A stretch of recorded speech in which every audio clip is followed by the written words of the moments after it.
Again, welcome to this afternoon's America's Energy Gamble, People, Economy, and Planet. This afternoon, we are going to hear from both Miranda and Shanti, but I just wanted to give a moment to say about the kind of the way we're setting the event up. The chat is open, and please feel free to put your questions in the chat. The chat is not a function to speak amongst yourselves, but only us and the panelists will be able to see it, and we will try to answer those questions along the way, or wait until the Q&A part to answer them. So please just feel free when you have a question to put it in the chat, and we will get to it. So welcome again. My name is Veronica Dristis. I'm the Associate Director of the Global Studies Center and one of the sponsors of this afternoon's event. It's my pleasure to introduce to you Professor Miranda, PhD from the University of Michigan, is a chair of climate and environmental policy at the Technical University of Munich. She's an expert in energy policies in the United States, Europe, and East Asia. Professor Schroyes was appointed by then Chancellor Angela Merkel as a member of the Ethics Committee for a Secure Energy Supply. She is the Vice Chair of the European Advisory Council on Environment and Sustainable Development and served on the German Council on the Environment. Professor Schroyes' books include Energy Transformation in Times of Populism, Nuclear Waste Governance, Transatlantic Environment and Energy Politics, and environmental politics in Japan, Germany, and the United States. She has previously held professorships at the University of Maryland and the Free University of Berlin. Dr. Schroyes, I pass it on to you. Thank you so much. It's really a pleasure to be here. And I can maybe briefly say that we have a wonderful opportunity here to hear from Shanti Gamper about a book that she has written on America's energy gamble.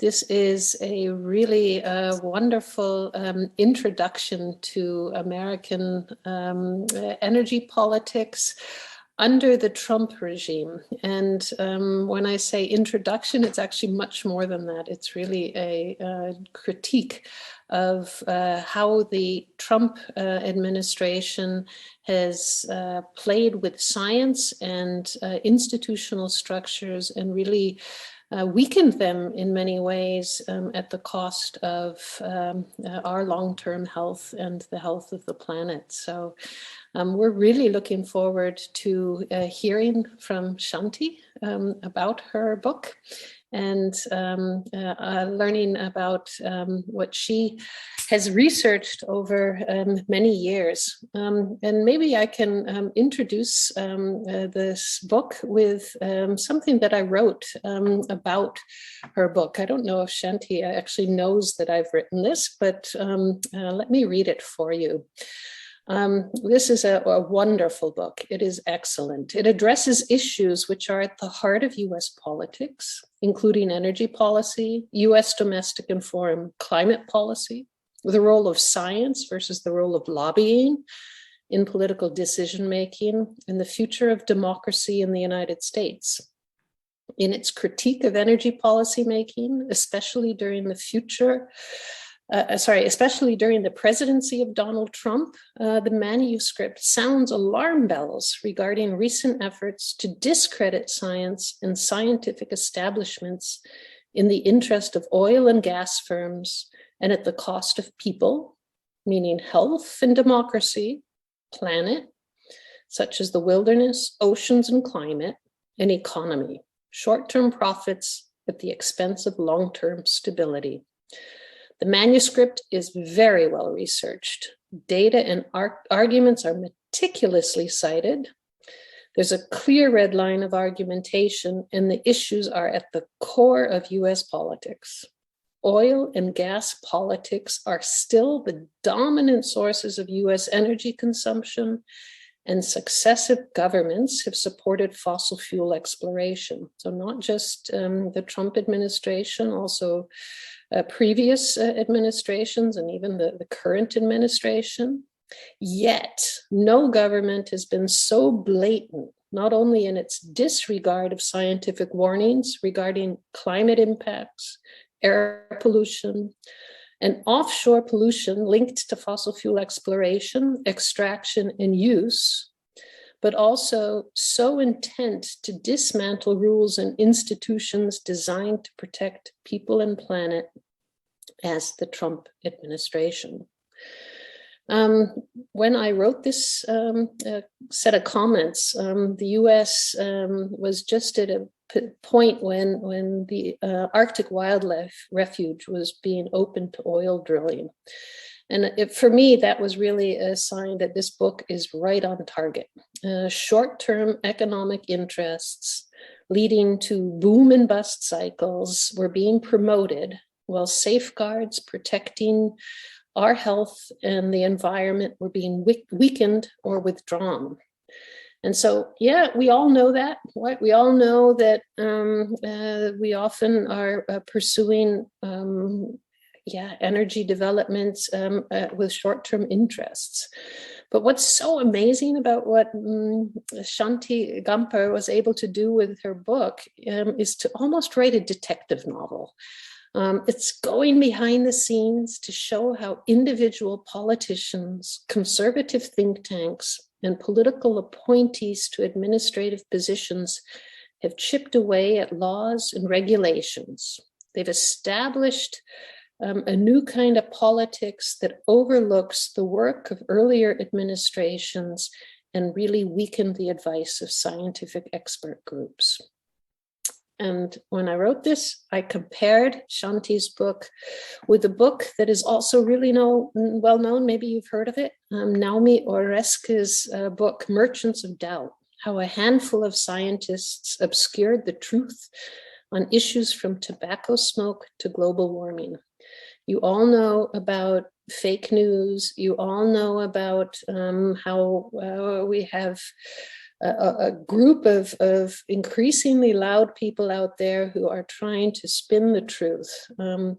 What I think Shanti's book was able to do that goes even beyond the book of Naomi Oreskes is to show that an administration can actually chip away at institutional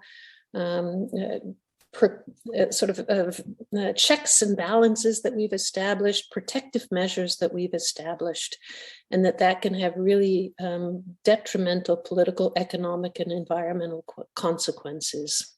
So this book is a book, as far as I'm concerned, it should be read by environmentalists, by political scientists, by economists, by the scientific community, and actually everybody. It is a wonderful book. It is exactly what we need to be hearing about in an era of populism, nationalism, and post-truth politics.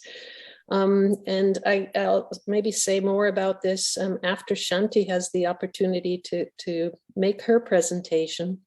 But I think it speaks to what is actually happening in Europe right now, where we are seeing authoritarianism tied to fossil fuel politics put Europe back in the biggest crisis it's seen since the end of World War II. And I think we also need to be careful in the United States that we do not forget how important democracy is and how we use our resources, how we introduce checks and balances to protect ourselves from abuse of politics is really, really important. So with this kind of introduction here, I would like to turn the floor over to Shanti Gamper, and I'll come back after she's had an opportunity to make her presentation. Shanti? Thank you very much, Miranda. I really, really appreciate Veronica and Maya from Global Studies for organizing this book launch, and Professor Schroyers for hosting the book talk. Parts of this book was actually written on Miranda's windowsill in Bavaria. So thank you very much, Miranda, for being so much a part of the journey for this book. And I also would like to thank my former students who've emailed me that they'll be joining the book talk today. So thank you very much for coming. both alumni and also current students. So I'm going to start with a summary of the book. So an orderly energy transition brings benefits to the average American. However, any pro-fossil fuel administration can entrench oil and gas dependency and slow down the energy transition. The Trump administration was just an example of showing us what a pro-fossil administration can do. And such an administration may well come back, indeed with a vengeance, applying the Trump playbook and going much further. Importantly, ordinary Americans can take action to rebuild the guardrails and to move the energy transition forward. So let's begin with a couple of definitions so that we are all on the same page. The just energy transition has two core ideas. One, to invest in clean energy expansion, and two, to invest in the economic diversification of fossil fuel reliant communities. Job creation in an inclusive economy is central to this idea of the just transition. The just transition has benefits financially. It moves communities away from these boom bust cycles that affect extractive economies. It builds resilience in communities by ensuring economic diversification and energy diversification. It brings public health, environment, and climate benefits. It has the support of grassroots organization in our region, for example, Reimagine Appalachia. It has also the support from environmental and labor groups, for example, Blue-Green Alliance. The US economy is very much reliant on oil and gas for its production and for its consumption.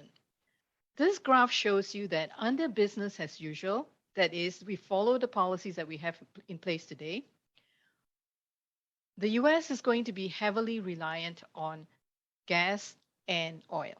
We will see growth of renewable energy. However, we are very much anchored in oil and gas. The good news is that renewable energy is cost competitive. This picture basically tells us that it is the case in several parts of the United States right now, where it's cheaper to get electricity from new wind farms and new solar plants than it is to generate 1 unit more of electricity from an existing coal plant, an existing nuclear plant, or even some cases an existing natural gas-fired power plants. However, our policies right now are very much tilted in favor of fossil fuels, both its consumption and its production. And part of the energy transition strategy is that we need to put in place policy levers that would enable financing to shift towards more solar and more wind. And in fact, we do have policy levers that can help us do this, including reducing taxpayer subsidies for fossil fuel, ensuring that prices capture pollution and climate costs, ensuring that we value America's public lands and seas for its numerous ecosystem functions, that we shift taxpayers' investments towards fossil fuel communities and fossil fuel workers to diversify their economies. Given this baseline of information, let's now look at the time between 2017 and 2021, which is the Trump administration. So the Trump administration pursued the America First energy policy, which was to double down on oil and gas extraction based on the false promises of prosperity for the average American and energy independence from the United States from the volatility of global markets. In the United States, we do have nonpartisan values where people can agree that these are values we value. So, for example, fiscal responsibility, respect for the rule of law, and ensuring that the private enterprise can make prudent decision making.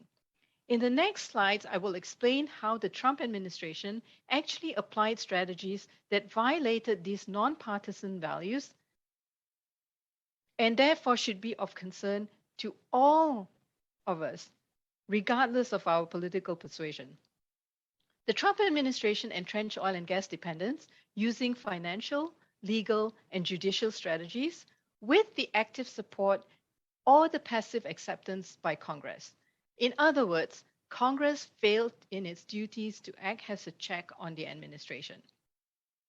So let's look at the financial state of the oil and gas extraction sector pre-2016 and pre-COVID. Why is this important?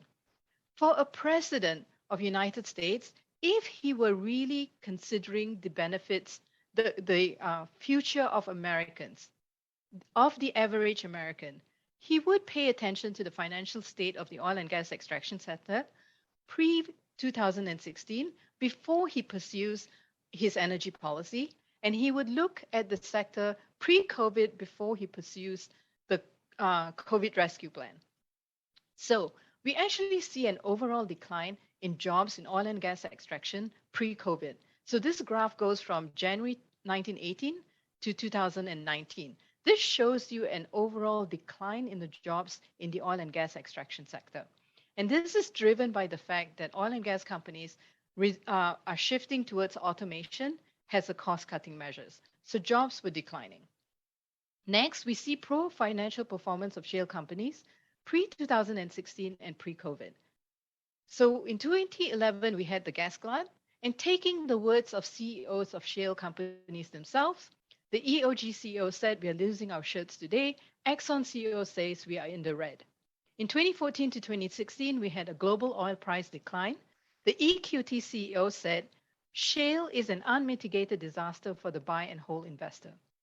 In 2015 to 2018, shale companies with debt over 171 billion filed for bankruptcy. Many Wall Street financiers cut off credit lines, taking into account the shaky financial foundations of the shale sector. In 2019, we see a price war between Russia and Saudi Arabia. Oil prices decline, and shale oil production in the US contracted. Oil majors took major write-downs of shale assets. Shale companies had 200 billion in debt to mature by 2024, 40 billion due in 2020.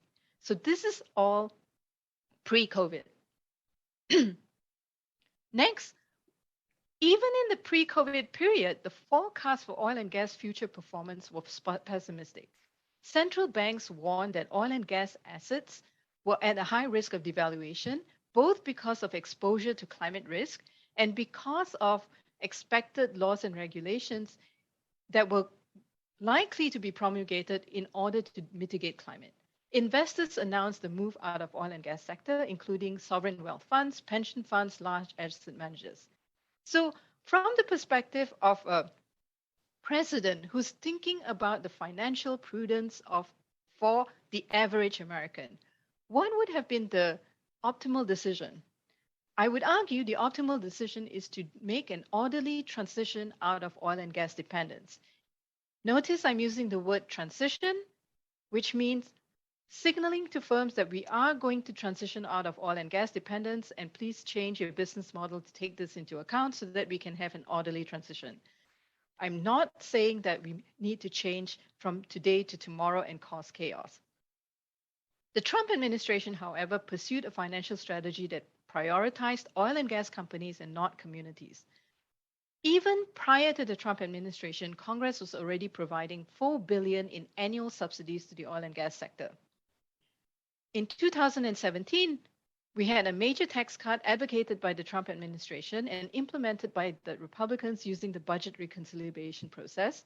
Corporate tax was cut from 35% to 21%. Several companies did not pay corporate tax and even got rebates. Here is a list of some of these companies. Interestingly, the Trump administration proposed budget cuts to the Appalachian Regional Commission and the Economic Development Administration. As listeners of this talk who are from the Appalachian region know, we rely on the Appalachian Regional Commission and the Economic Development Administration to help our communities diversify away from oil and gas and from also to recover from coal. So these proposed budget cuts could have been very devastating. Fortunately, Congress blocked those cuts. The financial strategy in the COVID rescue plan also prioritized oil and gas companies and not workers.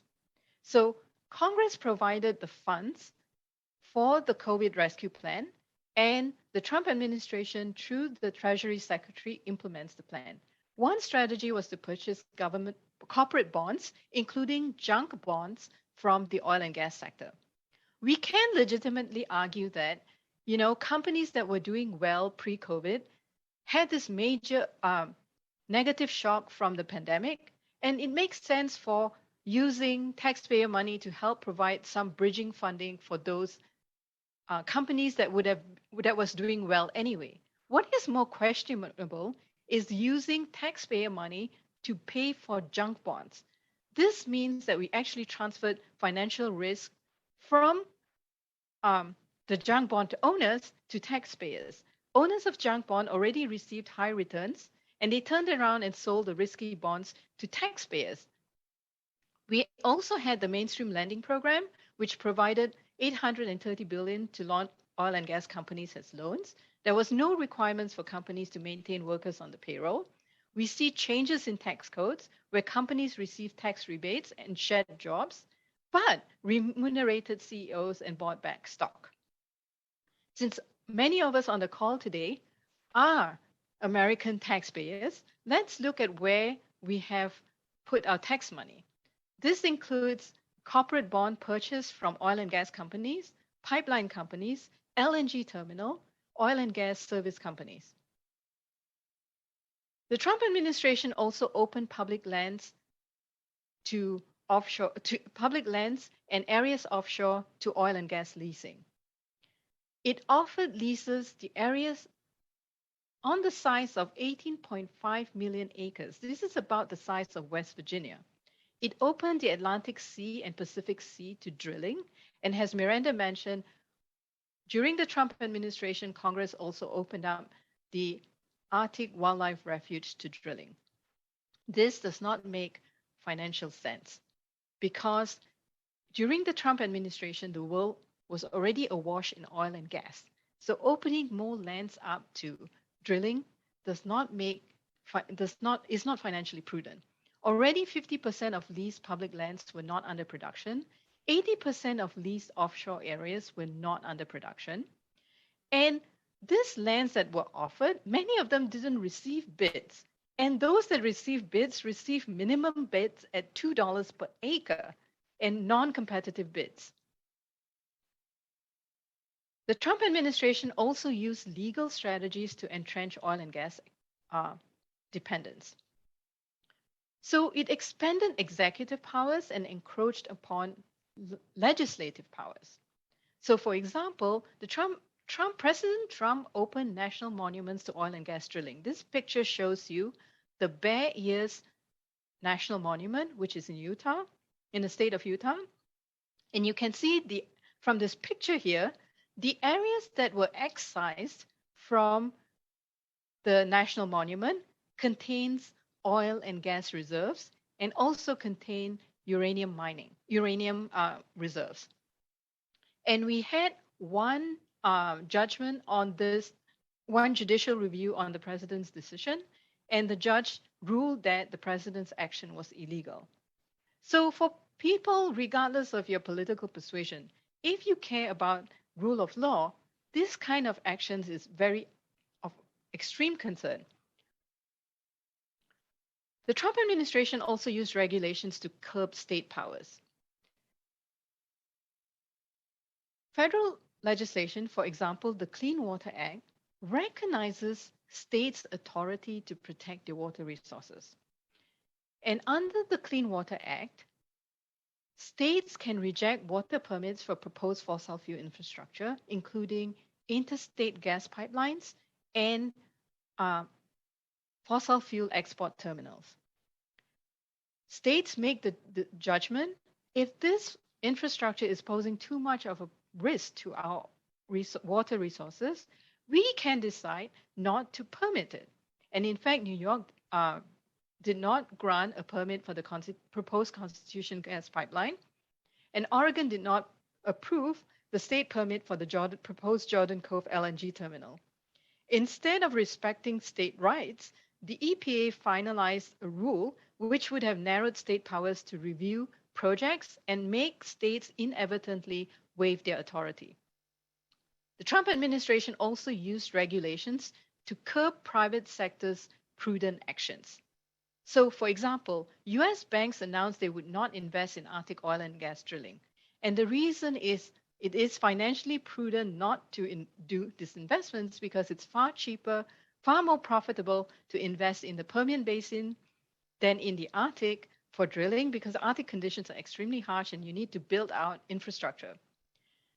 However, 44 Republicans wrote to President Trump asking him to, quote, use every administrative and regulatory tool to prevent discrimination against oil and gas companies. Remember, the decision not to invest is about financial prudence. And in fact, the Trump administration promulgated a regulation that would have interfered into the decision making of financial institutions in extending loans to oil and gas companies. We also see another example where the Trump administration uses regulations to curb private sector's prudent action with regards to investment funds. So investment fund managers consider environmental, social, and governance factors in directing their investments.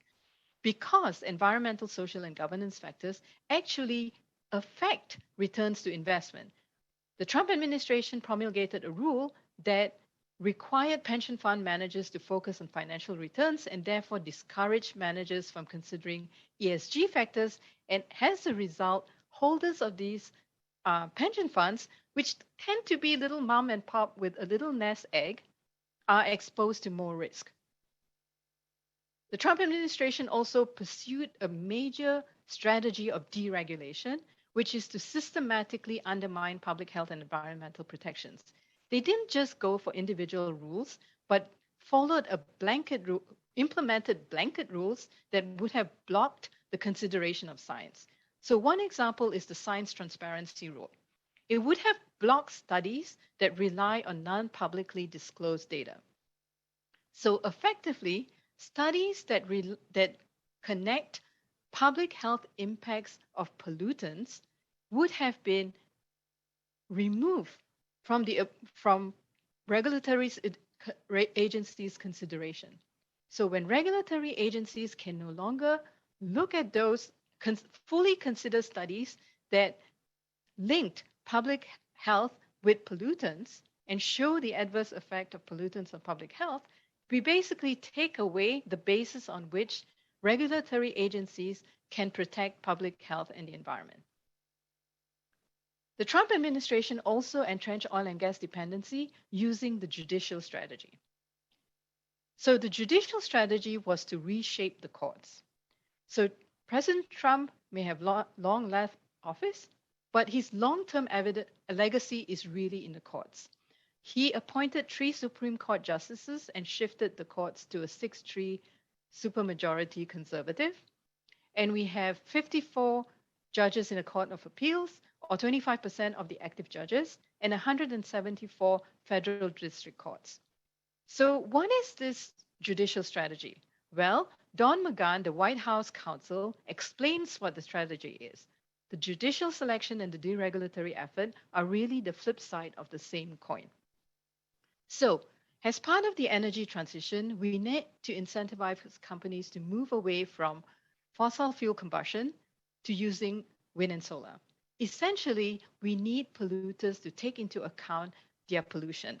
And Economics 101 will say that free markets do not take into account pollutants. We either have to rely on market mechanisms like carbon taxes, or we have to rely on law and regulations to curb greenhouse gases.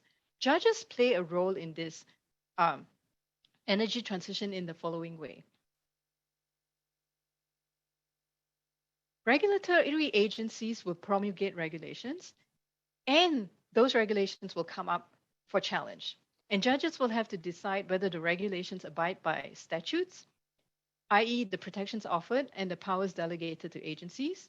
And when Congress enacts laws that curb greenhouse gases, for example, judges will be called upon to rule whether those laws are constitutional or not. Judges, of course, are anchored in the law. They are constrained by the law. However, they have sufficient room for maneuver in their legal interpretation. So we see an ascent of a very specific conservative legal interpretation. As a shorthand, I'm going to use the word progressive philosophy and specific conservative philosophy. So in the progressive philosophy, judges tend to see agencies as a protector of the public. Agencies has a part of the governance structure that Congress relies on to do the work of governance.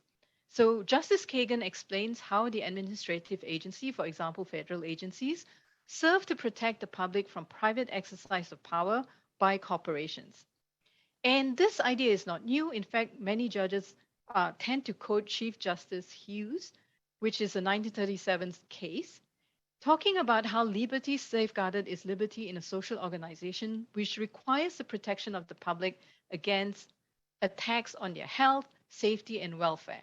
Now, contrast this philosophy with this specific, very specific conservative philosophy that sees agencies as the threat to personal liberty.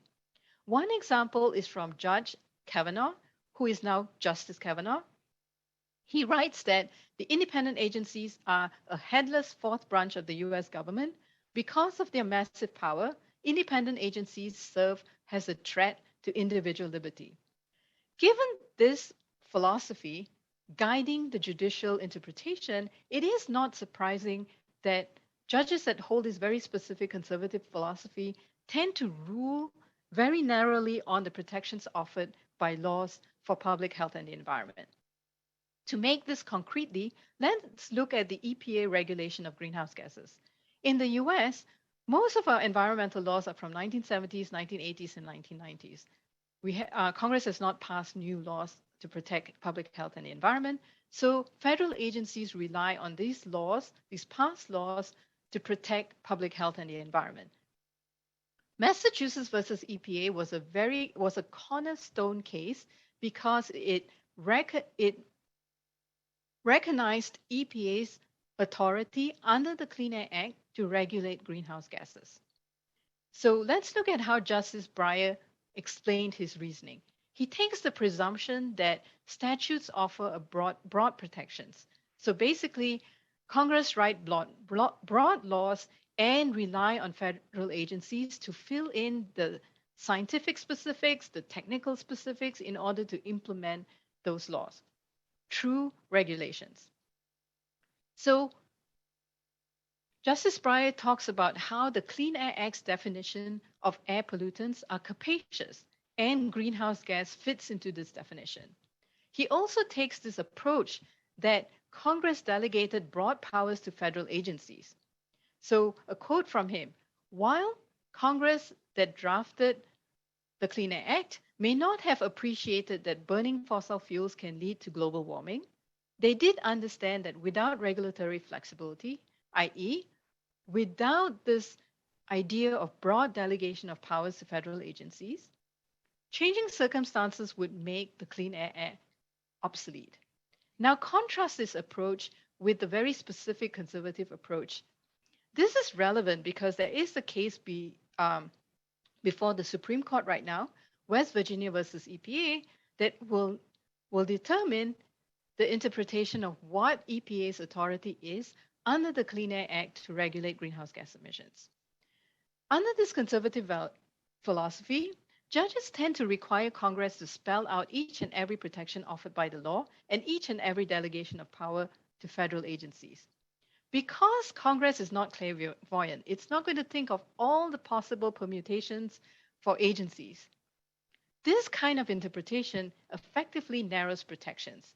We already see in 2014 a narrowing of the powers of the EPA under the Clean Air Act.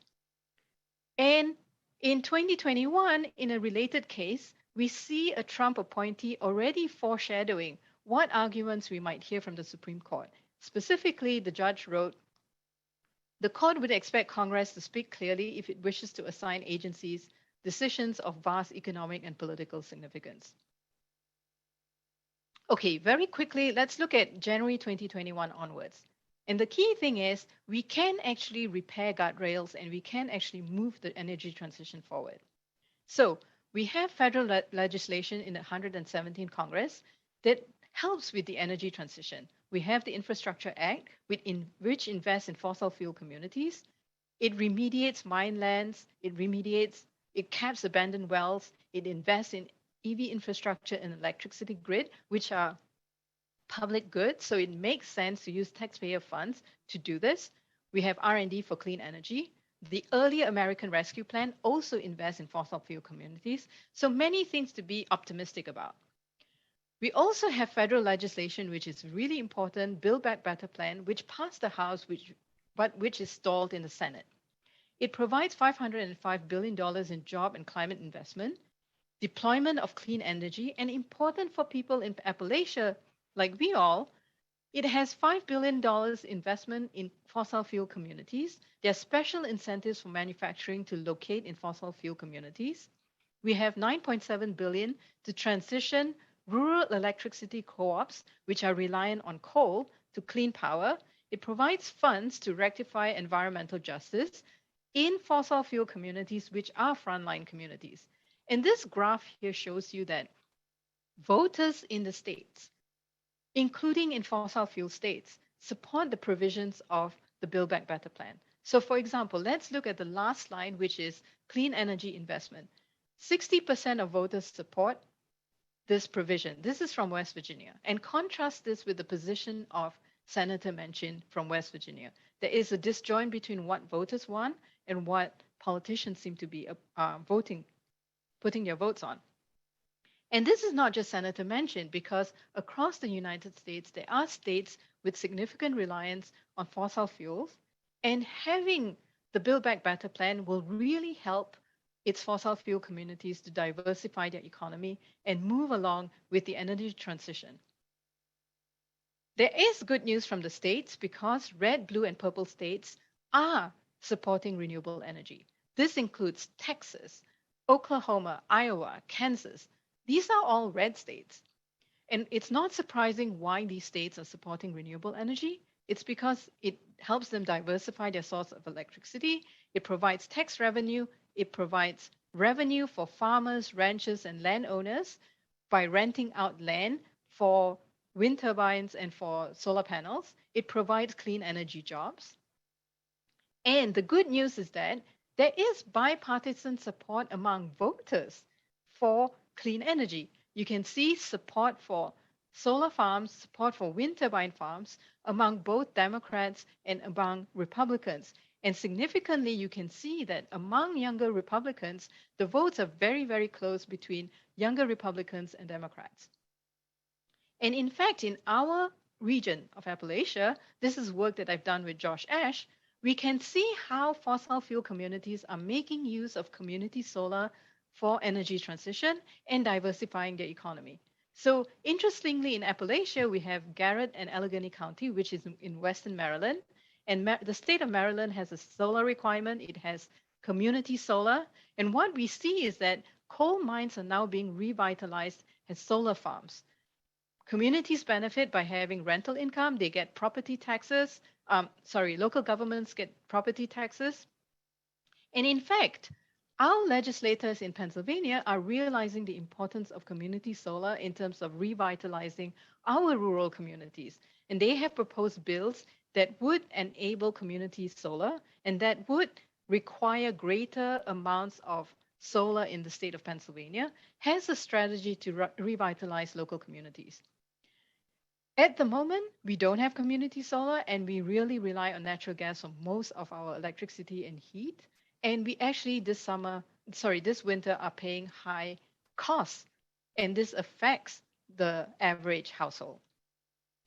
The takeaway from this book, to summarize, is that we can take action. We should not go into any kind of doomism because that is the latest climate denial strategy. We can expand clean energy deployment and we can diversify economies of fossil fuel communities.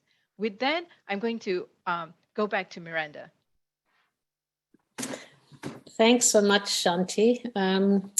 I really enjoyed reading your book, and I also enjoyed your presentation just now. It does a really good job of explaining the main points of your argument, and I think your argument has a number of elements that we really need to think about more deeply. And one is the whole question of why we're talking about fossil fuels at all. And I think there's several reasons behind it. One is because fossil fuels are still the dominant form of energy in the United States.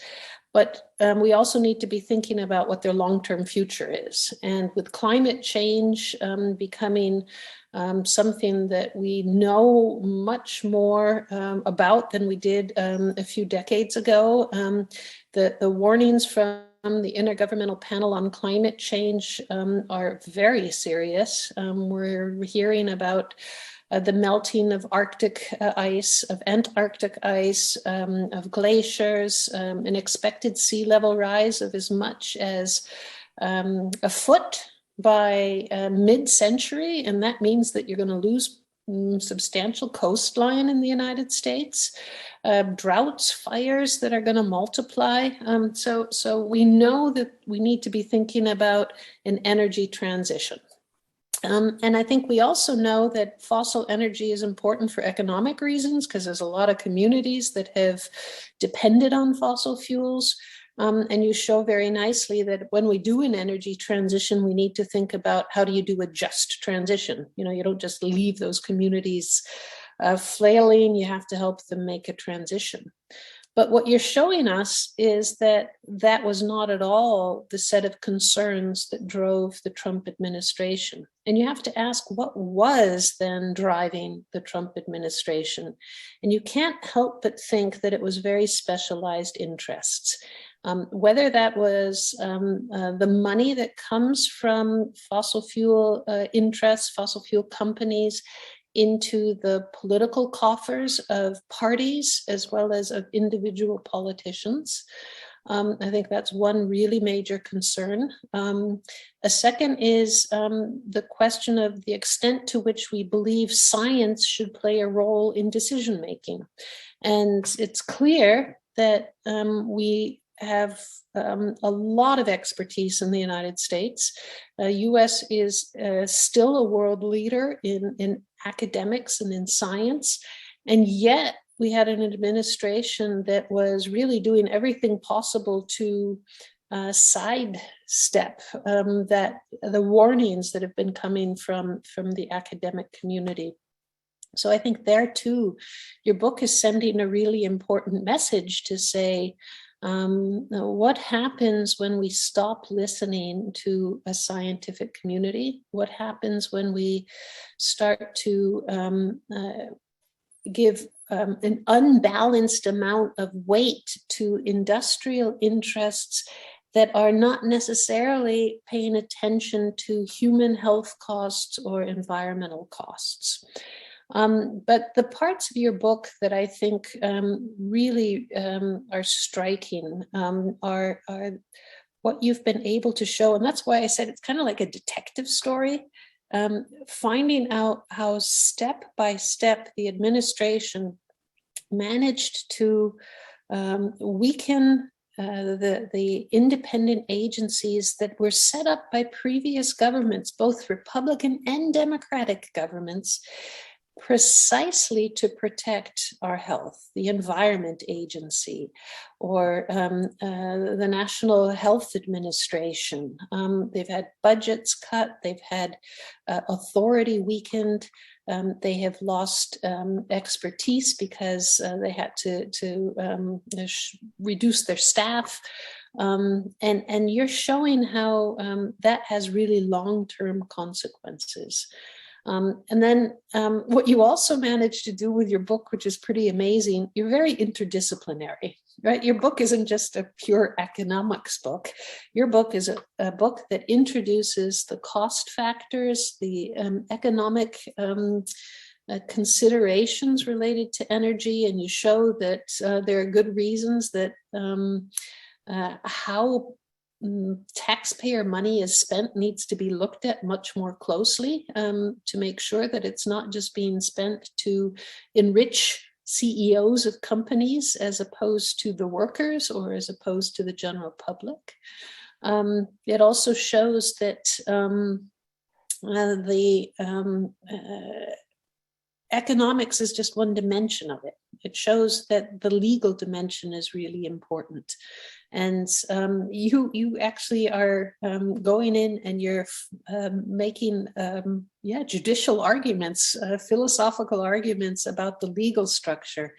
and how the appointment of particular kinds of judges can have long-term impacts in terms of the institutions that we set up and how they are supported. So what does all of this mean? It means, one, caution. It means we need to wake up as a society and also to speak out, especially as academics who maybe understand issues more deeply than the general public has the time to. The general public is often working 2 jobs and, scraping by to feed themselves and their kids. So we have a special responsibility. But I think it also is a warning to what happens when a single office becomes too powerful. And that's something your book didn't quite say as strongly as it might have. That one thing that's been going on under the Trump presidency is also a question of constitutional interpretation. What should be the power of the presidency versus the power of Congress? And the Trump administration has clearly taken the side of a strong presidency and took a number of steps to try to weaken the checks and balance system that is so important in the US system. I know I'm wading here into dangerous territory, but the Trump administration, when looked at from a European perspective, was sometimes likened to a government that was weak on democracy and leaning in the direction of autocracy or authoritarianism. Of course, we still had checks and balances in the United States. And I say we because I'm actually an American living in Germany. But the checks and balances are still there, but we saw a chipping away. We saw a chipping away at the freedom of the press. We saw a chipping away at the power of checks and balances. And right now, I'm talking as Europe is under attack. Europe is under attack from an authoritarian regime that has been made rich by oil and gas. And we played into that. Europe, Western Europe is totally a part of the story in that we have become incredibly dependent on imported oil and gas and have actually increased our import dependency over the last years. And you can ask, well, what's behind that? There's obviously economic interests behind it. How do you keep economies running? But at the same time, it's specialized interests. And right now we have a green government. They were a social democratic green government. And there's a green vice chancellor who's also minister of the economy and climate. They've created a new ministry linking economy and climate that also deals with energy. They're saying it was a big mistake for Germany to become so dependent on fossil fuel imports because we have climate change. We've been supporting corrupt governments, and it's time to really move forward with the development of renewable energies and energy efficiency and shifting away from an economy of the past into an economy of the future. So I think your book's really big and important message is beware, be careful. We had a president in the United States who really did some major harm to institutional structures. And while there is still a large group in the United States that supports the former president, I think there are good reasons to speak out and say, well, do you really understand what's happened here? And do you really recognize the potential threat to the democratic structures of the United States that are so important? So thank you for writing your book. It was really important. And I also look forward to hearing what people in the audience might have as questions.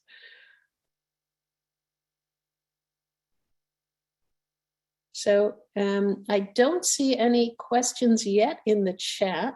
Miranda, there is actually in the Q&A feature, and Louise Comfort is asking, the irony in this argument is that one senator from West Virginia is blocking the climate provisions in the Build Back Better Act. What is a possible alternative around this block?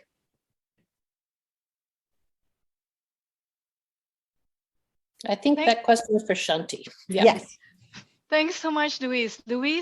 I'm so glad Louise is on the call. She's a professor from Gispear who has been a great mentor to me. I think I would rephrase the question and say that the irony and the argument is that senators from fossil fuel states have, including Joe Manchin from West Virginia, have been blocking the climate provisions, right? And it does show us this disjoint between what the voters want and what our senators are voting for, which goes back to the points that Miranda had raised about, well, they are really responding to special interests and not to voter interests. And I personally see it's a very, sort of like, given the people we have voted in Congress right now, it is very hard to see how we're going to get around this, because already we're not dealing with legislation directly, but we're trying to do the budget reconciliation process in which we need 50 votes. And we're struggling even with that, right? So I think what the work that has been going on right now in West Virginia to try to explain, to combat disinformation, I think is very important.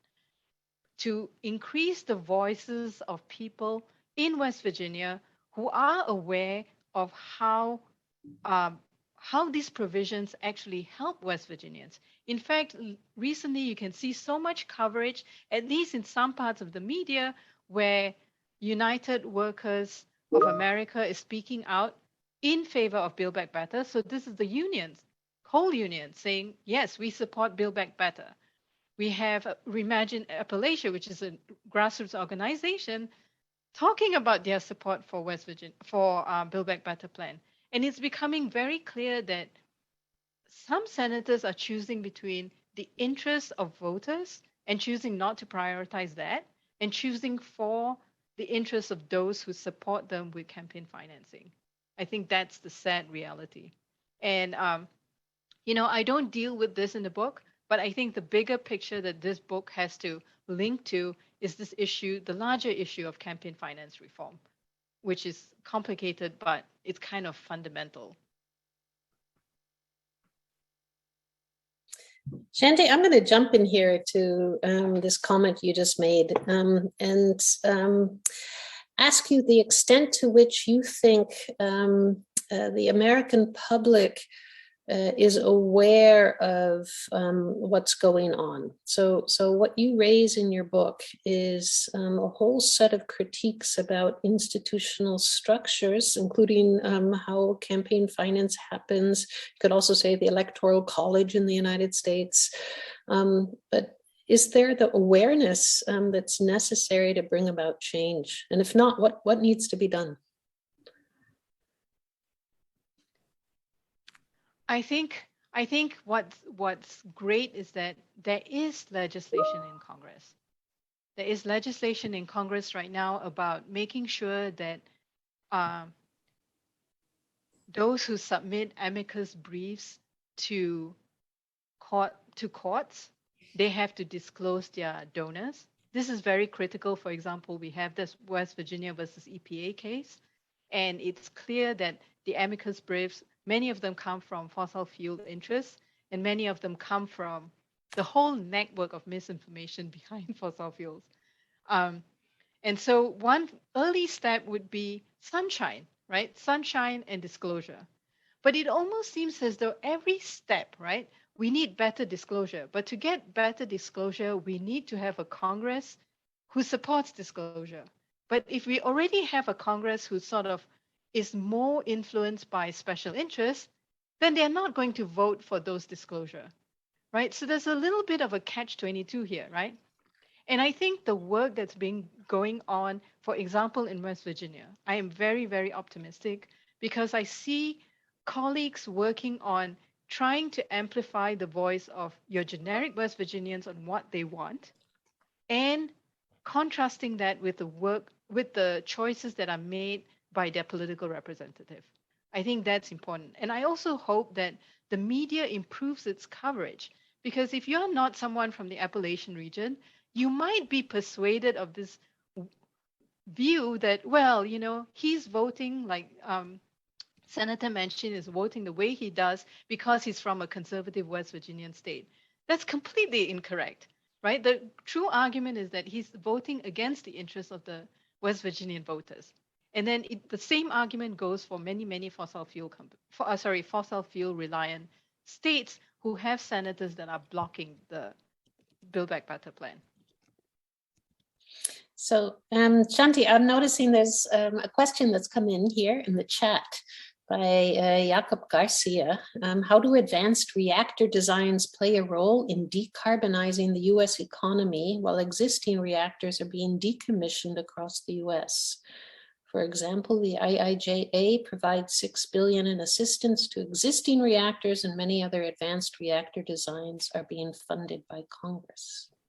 Okay, it's great that he's asking this question because Miranda is the expert in nuclear. I'll just give my 2 cents first. So Jacob, it's great that you asked this question. I think that it's worth looking at the decarbonization report by the National Academy of Science that just came out in 2021. So they explained how we can achieve 75% of decarbonization of the US electricity grid, 75%, right? So this is significant from where we are, using existing technologies, wind, solar, drawing down on some of our natural gas and keeping the nuclear power plants that we have going, if they are safe enough. So we can achieve a lot using our existing technology and not come to this point where we have to decide, is the risk of building new nuclear worth the risk or not? And I also want to caution sort of jumping to nuclear before we jumping to new nuclear, right? So existing power plants, I see there is a sunk cost. It makes sense to keep them going while we make the energy transition. In my head, as long as they can run in a safe way, that makes sense. I want to caution, like, kind of jumping to nuclear as the technocratic solution, because we do see problems with nuclear. For example, in Georgia right now, we have this attempt to build out nuclear power plants.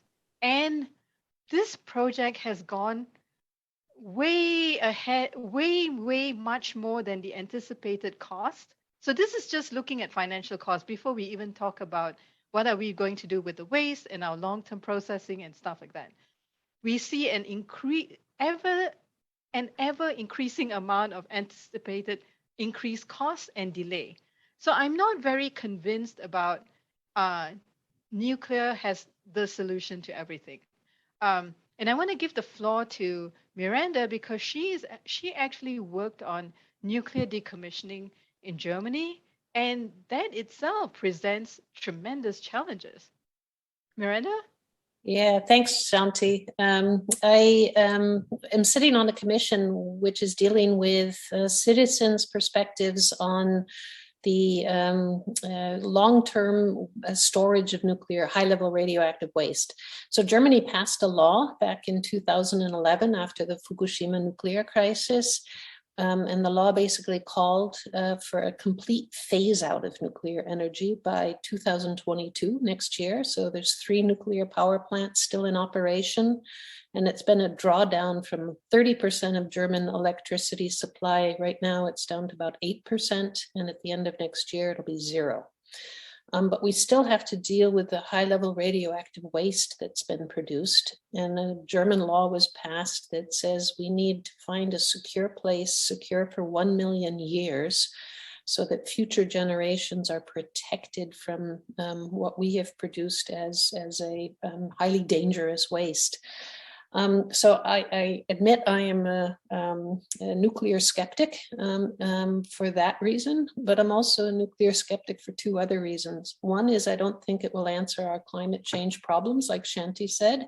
It takes much too long to build a nuclear power plant. And if you look globally, the share of electricity produced from nuclear is on the decline, simply because it's too expensive. The security concerns. Take a look, you've got a war going on here.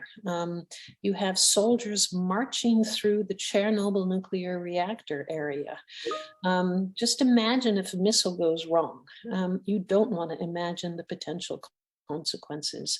And I do not know how you are going to establish security around a next generation of smaller nuclear power plants as is being proposed. I simply don't get that part of the picture, and nobody talks about it.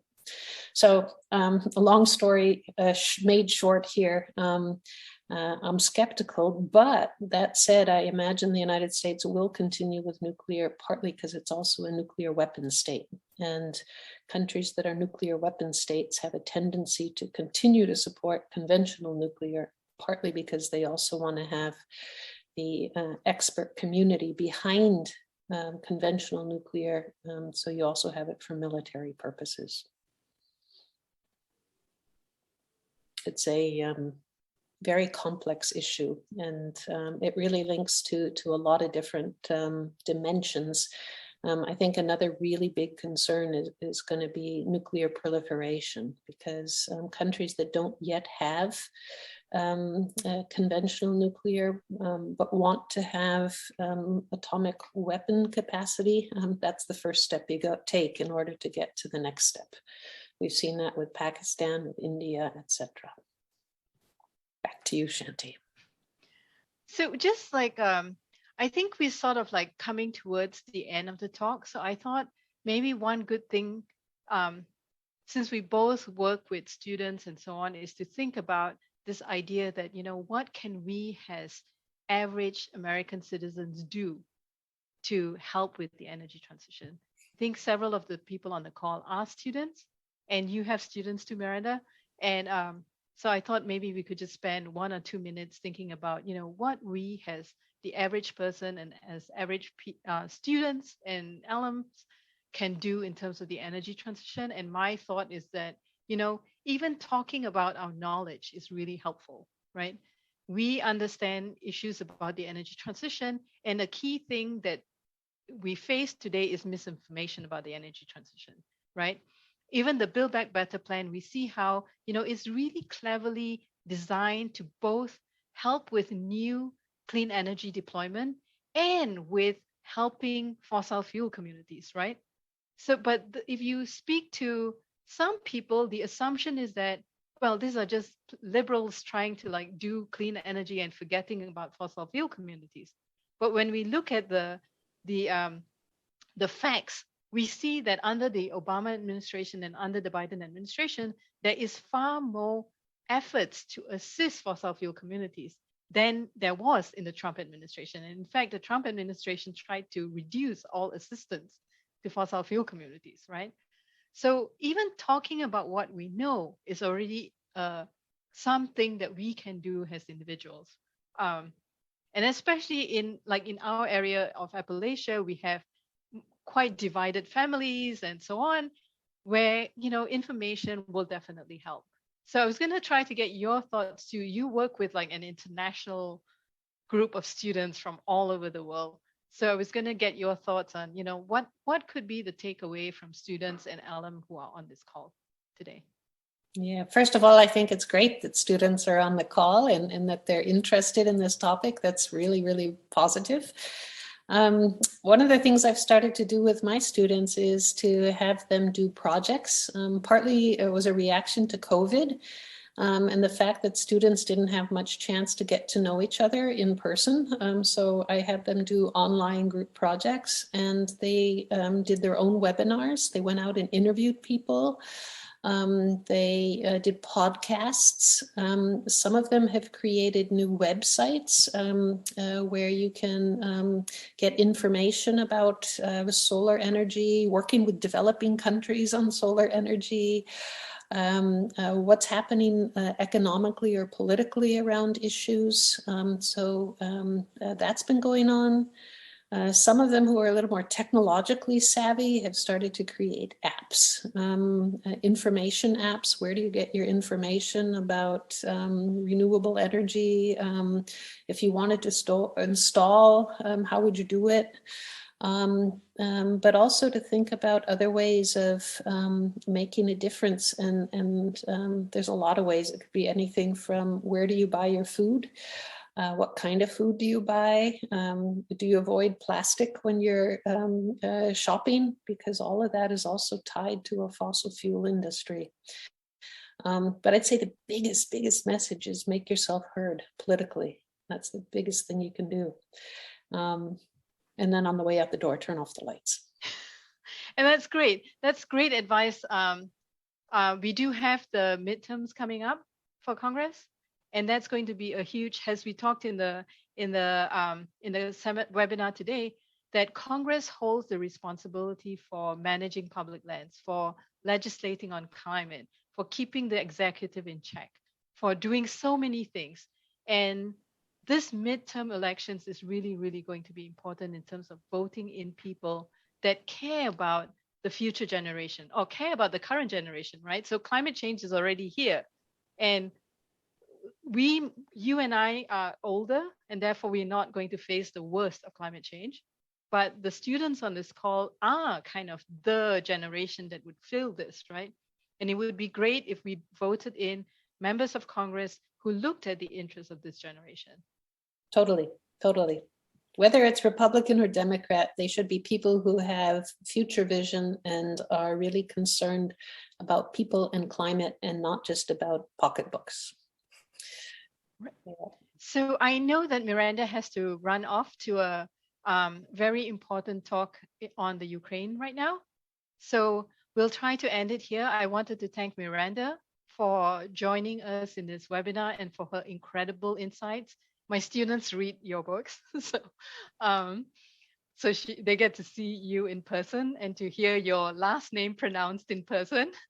And thank you so much, Maya and Veronica, for doing the amazing work you do in global studies and for all the climate work.